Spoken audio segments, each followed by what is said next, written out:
Siz hayotingiz davomida mana shu 3 ta xatoni qilsangiz, butun umr qiynalasiz. Birinchisi ota-onani vaqtida qadriga yetish, ikkinchisi vaqtni behuda sarflamaslik, uchinchisi pulni to'g'ri sarflash. Ota-onani qadriga yetish deganda ota-onang tiriklik vaqtida qadriga yet. Erta o'tib ketgandan keyin butun umr vijdon azobida yashaysan.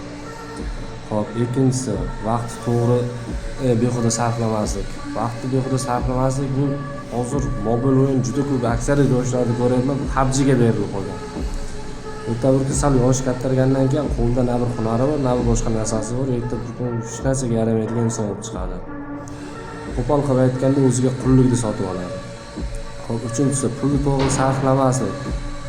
Pulni to'g'ri sarflamaslik bu endi har xil narsaga ishlatish, faxsh narsalarga sarflash, u pulni ertaga seni